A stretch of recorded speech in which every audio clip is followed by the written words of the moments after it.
Hi everyone, welcome to week 4 in English 101 online.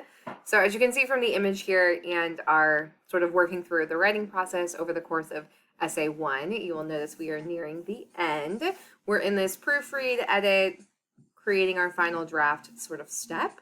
And then we're going to also talk about if after you turn in your final draft, you might need to revise, and that is okay and probably expected. So we'll talk about that as well. But let's go ahead and get started with week 4.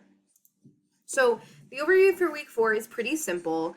There are 2 readings you've got for this week. One called Oxford, comma, excuse me, and an excerpt from You Writing. I did also upload a section of a textbook called Use What Works. It's one I've used in my developmental courses before, but it has a really good explanation of how to identify and fix run-ons and sentence fragments, which are what I'd like you to focus on in editing this week. So I would really recommend skimming over that other reading as well. Then the 2 assignments we've got for this week, Reflection 3, Stigma and Prestige in Writing.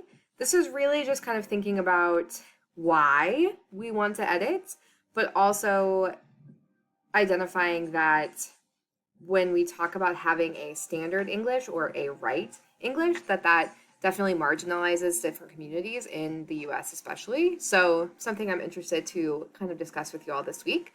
And then finally, we're going to submit our Essay 1 final draft between Saturday and Monday. The final draft due date is Monday night. You're more than welcome to turn in early if you like. So let's talk about some specifics for this week. In editing your essay, editing is all about, is my writing clear? Am I communicating coherently? And am I making sure my reader is not confused by what I'm trying to say? So a few questions to ask yourself. Does each sentence have a clear beginning and end? Are you using strong verbs and lots of descriptive words?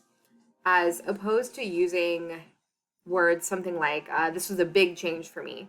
Maybe use something other than the word big, because that isn't exactly as descriptive as maybe monumental or a different descriptor. And then does the detail that you're including reflect what you truly want? So sometimes when we're reading through our paper from our own perspective, it makes sense and we're like, yeah, this is clear. But then if we look at it again from the perspective, of someone who is not the writer, sometimes it'll become a little clearer that maybe you're not giving as much detail as you might want. So I did want to also touch on the difference between revising and editing just a little bit.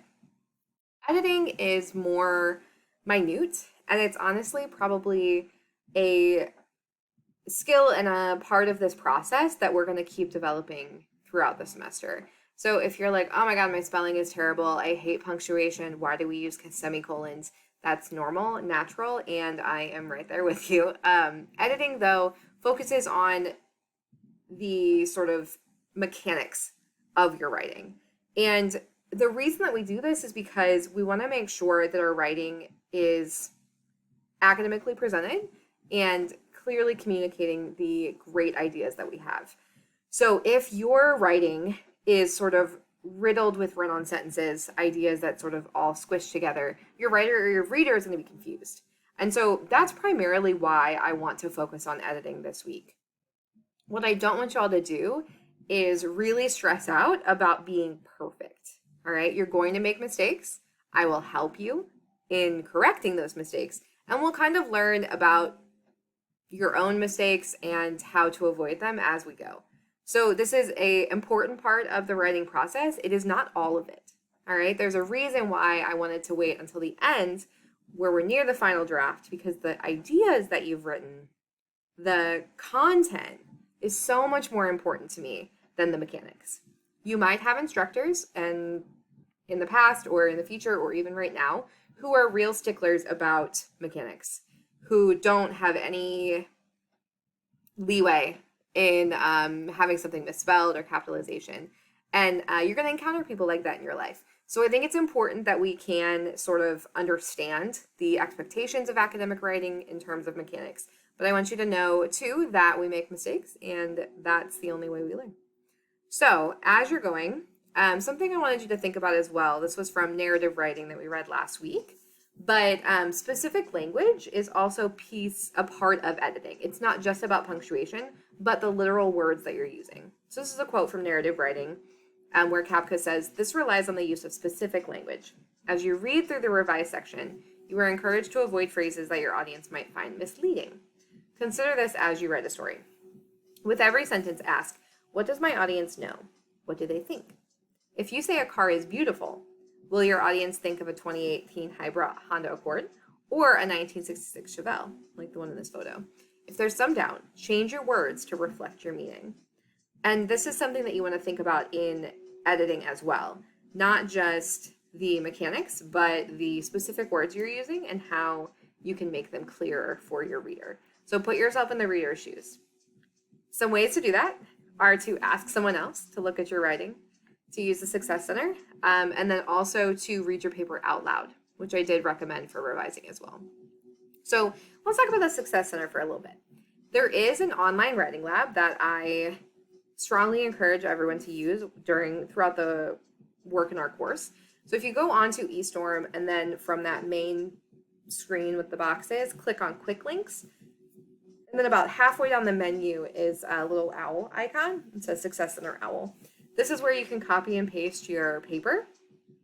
And you can literally ask the Success Center in the, what questions do you have for us? You can literally say, can you help me check my punctuation? And someone from the Success Center will go through your paper and help you do that. There are also spelling and grammar checks online, like Grammarly is a good extension. If you find yourself often making mistakes in your writing and you want some other assistance, the Success Center is here for you. I'm also going to give you guys feedback on the final drafts, and we'll, once we identify, okay, what mistakes do you personally make, then we can start to work on how to fix those. So the last thing I wanted to mention is to kind of remind you guys about the grading for our course. So our course is split into kind of two sections, essays, and then our Brightspace assignments. So the essays, you have to get at least 2 A essays to get an A overall in the course, at least 1 for a B, and at least 4 B or C essays for a C. C is passing in English 101.